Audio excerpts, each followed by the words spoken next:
Hi అండి, welcome back to my channel. మీరు కనుక నా ఛానల్ ఫస్ట్ టైం చూస్తున్నట్లయితే నా వీడియోకి లైక్ చేసి షేర్ చేసి అలాగే నా ఛానల్ తప్పకుండా సబ్స్క్రైబ్ అయితే చేయండి. వీడియోని ఎక్కడ కూడా స్కిప్ చేయకుండా పూర్తి వరకు అయితే చూడండి. ప్లీజ్ దయచేసి నా వీడియో అయితే లైక్ చేసుకోండి.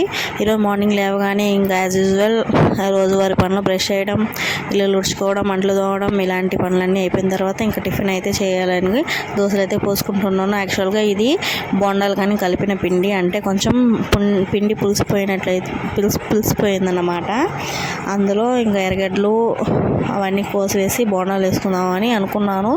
మళ్ళీ పిండి నెక్స్ట్ డేకి దోశ బ్యాటర్ లేదు పిండి, ఇంకా టిఫిన్ ఏం చేయాలో తెలియక దాంతోనే దోశలు పోసుకొని అయితే తిన్నాను అనమాట. రెండు దోశలు పోసుకున్నవి మందంగా వచ్చాయి. ఇంకా ఏదో ఒకటి తినాలి, ఆకలి అనేది తినాలి కాబట్టి తినేసాను. నాకు అది అసలు నచ్చలేదు. తినకపోతే కడుపులో ఎలుకలు పరిగిస్తాయి కాబట్టి ఆ దోశలు అయితే తినేసి ఇంకా అలా ఉండిపోయాను అనమాట. తర్వాత మధ్యాహ్నం మా హస్బెండ్ అయితే చేపలు తెచ్చారు. ఇంకా చేపలు తెచ్చి పులుసు చేయమంటే ఫాస్ట్గా పులుసు చేస్తున్నాను.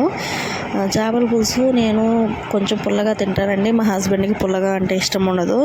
ఆయన కోసమని నేను నా ఇష్టాలను చంపుకొని పుల్లగా చప్పగా తినాల్సి వస్తుంది. ఇంకా మా అమ్మ చేపల పులుసు చేస్తుంది, సూపర్గా చేస్తుందండి. నాకైతే ఇంకా తినాలనిపిస్తుంది. పొట్టలో ఇంకొంచెం ప్లేస్ ఉంటే బాగుండు అనిపిస్తుంది అనమాట. నేను చేసే చేపల పులుసు అస్సలు బాగా రాదు, ఎందుకో కానీ టేస్ట్ నాకేం నచ్చదు. చేపల్లో ఉప్పు పట్టదు, ఏం పట్టదు. ఉప్పు వేసి కొంచెం సేపు ఒక 10 minutes అలా ఉంచినా కానీ చేపలకి ఉప్పు అంటే చప్పగా ఉన్నట్లు అనిపిస్తాయి.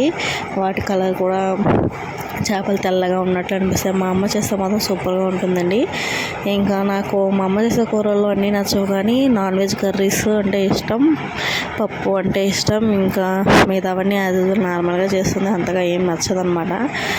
చేపల పులుసు అందరికీ తెలిసిందే కాబట్టి ఆయిల్ పోసుకున్నాను, ఆవాలు జీలకర్ర వేసుకున్నాను, మెంతులు వేసుకున్నాను.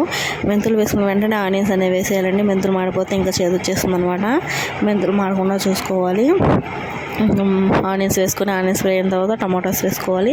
కరివేపాకు లేదండి, ఇంకా షాప్కి వెళ్ళి టైం కూడా లేదు, అందుకని ఉన్న కరివేపాకుతో కర్రీ అనేది చేసేస్తున్నాను. ఇంకా చింతపండు గుజ్జు పిసికి పోసుకున్న తర్వాత కొంచెం సేపు తెల్లనివ్వాలి. తెల్ల కాగిన తర్వాత చేపలు అనేది వేసుకొని ఒక 5 minutes అంతే కుక్ చేసుకుంటే చేపల పులుసు అయితే రెడీ అయిపోతుంది. కారం కూడా వేసుకోవాలి. కారం అయితే మర్చిపోయాను, కారం చెప్పేది అనుకోవద్దండి.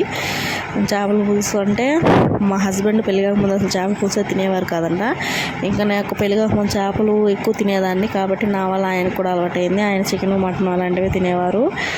నాన్ వెజ్ తగ్గించాలి, నాన్ వెజ్ తినకూడదు అనిపిస్తుంది నాకు ఒక్కొక్కసారి. అయితే ఎందుకు నాన్ వెజ్ తినడం, వెజ్ తింటే బాగుంటుంది కదా. మీరేమంటారు ఫ్రెండ్స్? నా వీడియో నచ్చితే లైక్ చేసుకోండి. అంతే వీడియో. Bye bye.